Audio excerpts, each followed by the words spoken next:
My fiancée said, "I'm canceling the wedding. I'm in love with the wedding planner." I just looked at her and replied, "I understand."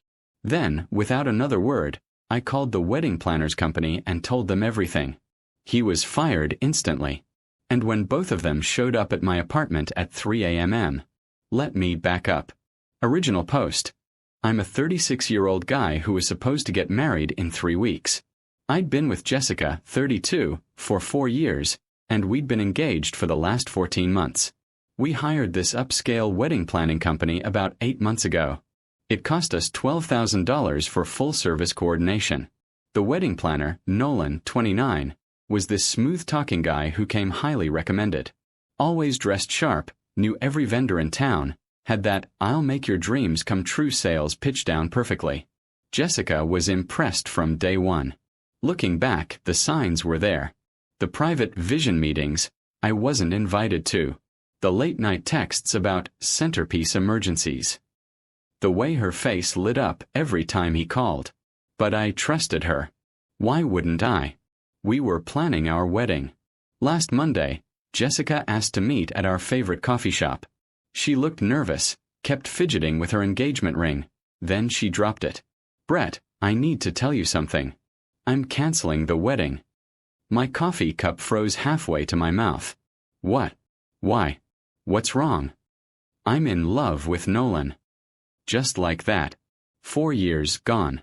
No buildup, no, we need to talk about our relationship. Just I'm in love with the wedding planner. How long? I asked. 2 months. We didn't mean for it to happen. It just did. 2 months. While I was taste testing cakes and picking out gifts for my groomsmen, she was falling for the guy we were paying to plan our wedding. So you've been, yes. At least she didn't lie about that part.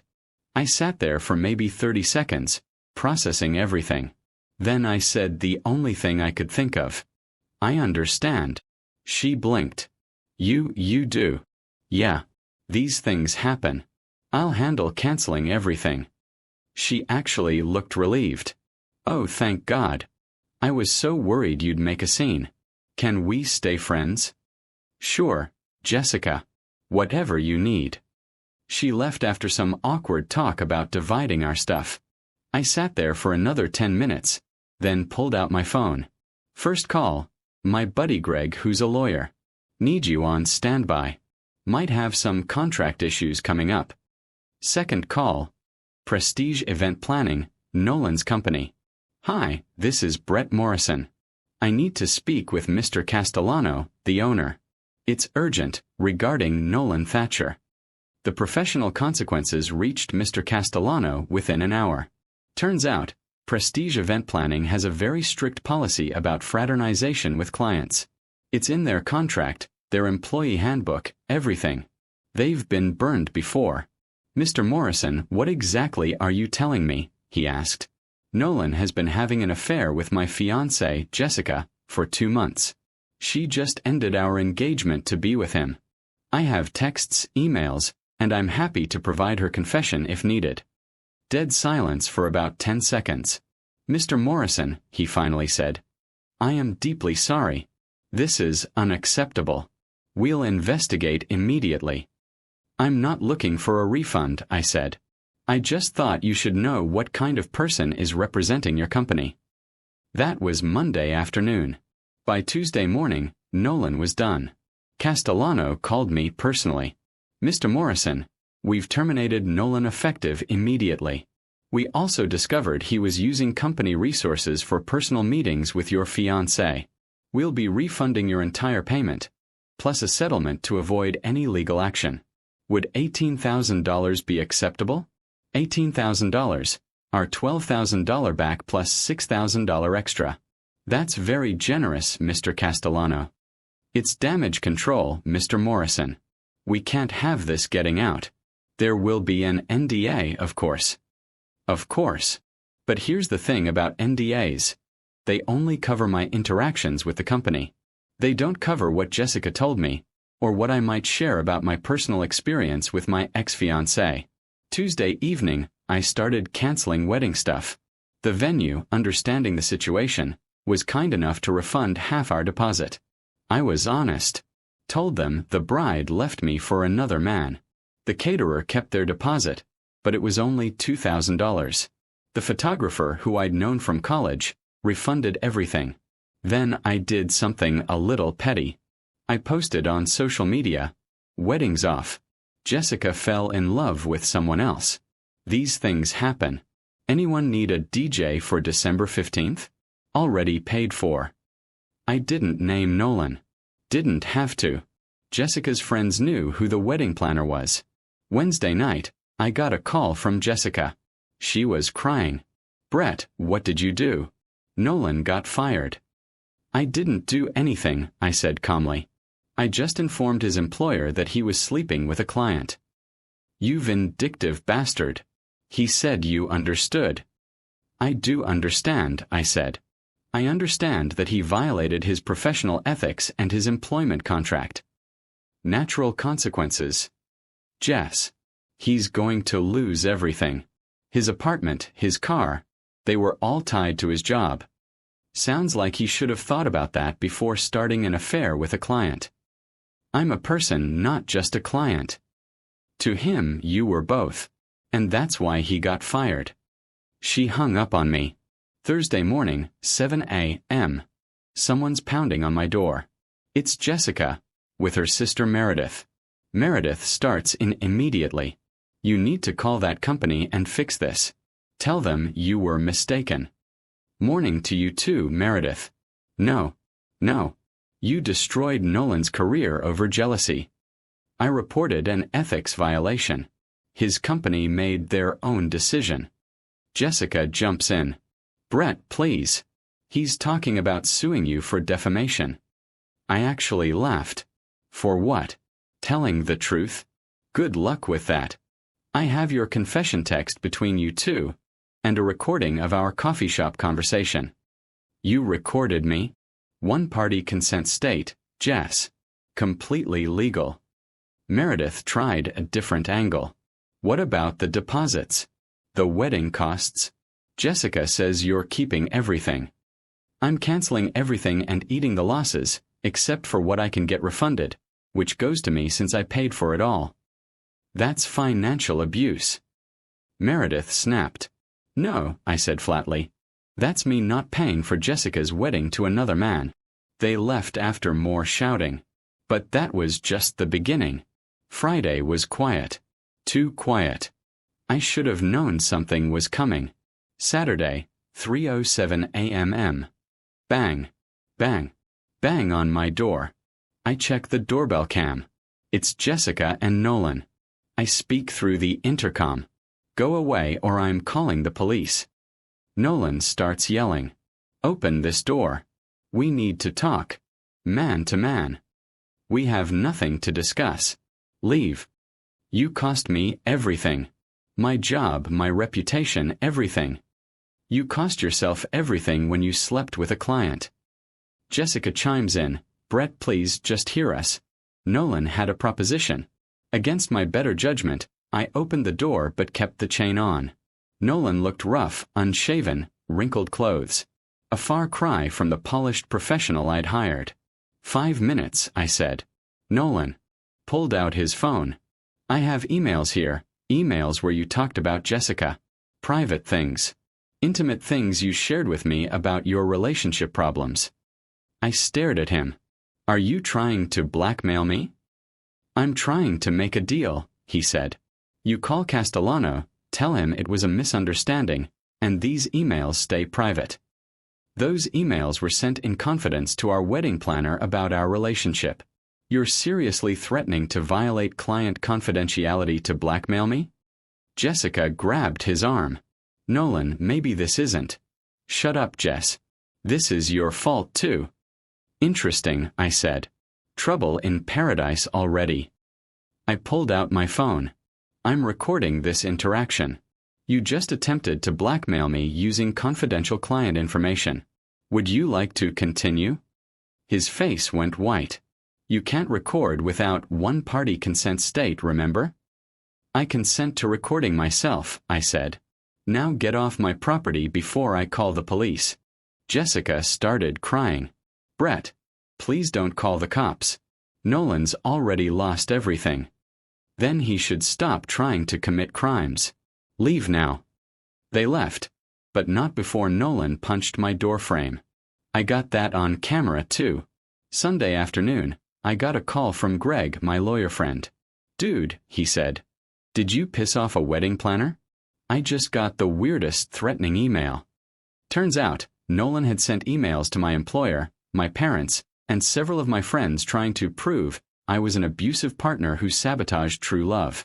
The emails included screenshots of me venting about normal relationship frustrations, taken completely out of context. Just complaints about wedding stress, twisted into creative fiction about me being controlling.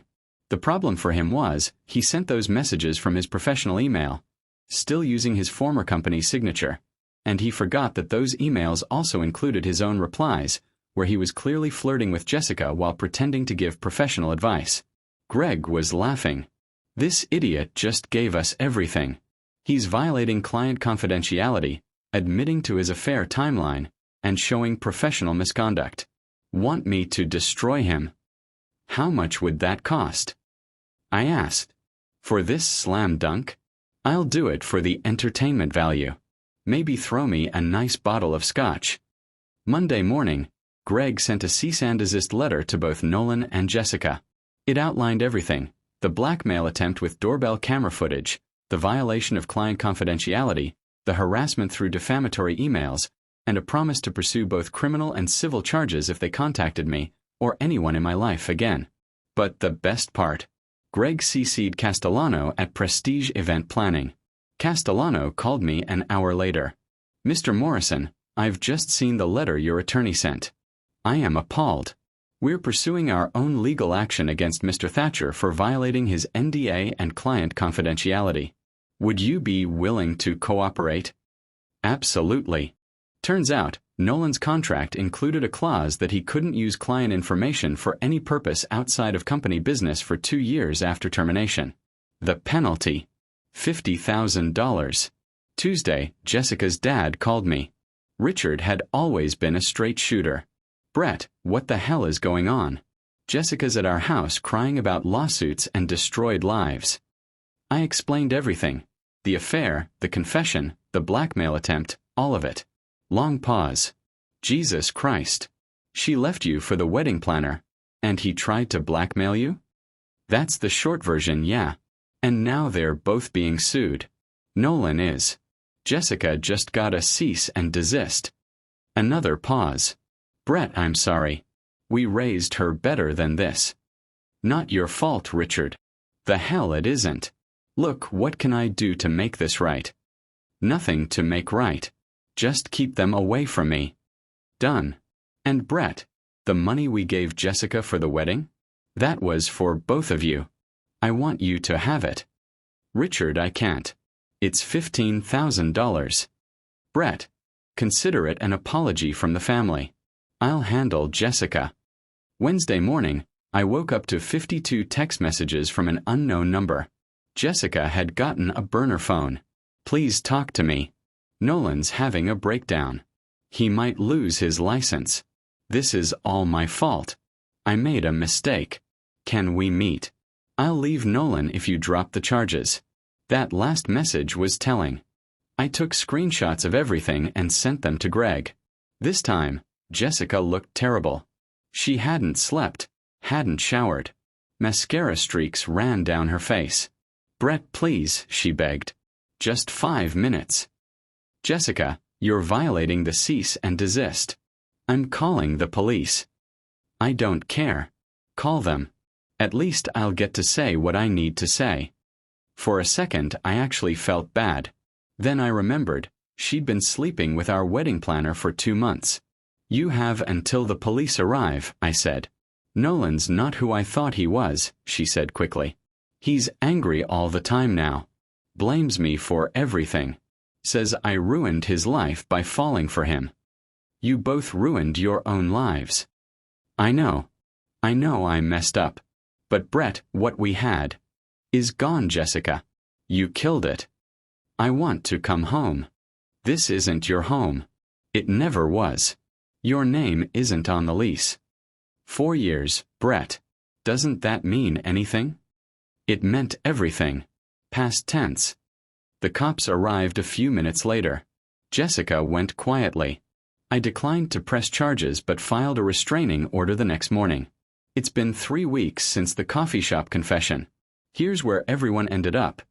Nolan, sued by his former company for $50,000. Lost his professional certification for ethics violations. Last I heard, he moved back in with his parents and is working at a restaurant. The sophisticated wedding planner is now a waiter. Also, apparently, he's telling people that Jessica seduced and ruined him. Real class act. Jessica, living at her parents' house after Richard cut off her financial support and told her to grow up and face consequences. She's working retail now, since her part-time influencer career somehow couldn't pay rent. She even tried starting a new Instagram page about surviving narcissistic abuse, but it got roasted so badly she deleted it within 48 hours. The company, Castellano, sent me a final check for $22,000 total. The extra was to ensure my silence about which company it was. He also blacklisted Nolan from every vendor in the industry. Turns out, wedding planners have their own network, and Nolan is basically radioactive now. As for me, I'm doing okay. Not great, not terrible. Just okay. I went to therapy for a few sessions to process everything, and then took a solo trip to Vegas with some of the wedding refund money. Lost $500 at blackjack, but honestly, I had a blast. The apartment feels different now. Emptier but also cleaner somehow. Like I fumigated the place of toxic energy. Or whatever Jessica would have called it. My brother summed it up best. She left you for the help and thought you'd just take it. Instead, they both got exactly what they deserved, each other, and nothing else. Yesterday, 6 weeks after the confession, I got one final visit. Not from Jessica or Nolan, but from Nolan's ex-girlfriend, Valentina. "You're Brett the groom?" she asked. "Ex-groom," I said. "But yeah." "I wanted to thank you," she told me. Turns out Nolan had been gaslighting her for months, making excuses for why he was coming home late, why he was so secretive with his phone. She suspected something, but he convinced her she was paranoid and controlling. When he got fired and the truth came out, everything clicked. He'd been cheating on her with my fiancée while planning my wedding. We actually grabbed coffee and compared notes. The overlap was insane. Nights he told her he was with vendors. He was with Jessica. Times Jessica told me she was with her sister. She was with him. Valentina's parting words stuck with me. They deserve each other. Two cheaters who threw away good relationships for a thrill. Let them live with that. Edit. Since people keep asking, yes, I kept the ring. Sold it for $8,000. Took a loss, but totally worth it for the closure. No, I haven't started dating yet. Still processing. Yes, Richard still checks in on me. We grab a beer once a week. No, I don't regret anything. They made choices, I just made sure there were consequences. Between the $22,000 from the company, the $15,000 from Richard, the $8,000 from the ring, and various refunds, I actually came out ahead financially. Sometimes the best revenge isn't elaborate. Sometimes it's just letting people face the natural consequences of their own actions while you refuse to be their safety net. Jessica wanted Nolan so badly she threw away 4 years. Now she's got him, unemployed, angry, and bitter. Nolan wanted to screw a client so badly he risked his career, and now he's got exactly what he earned, nothing. As for me, I dodged a bullet. Better to find out now than after the wedding. The universe did me a favor, even if it hurt like hell at the time. Done with this chapter. The next one starts now.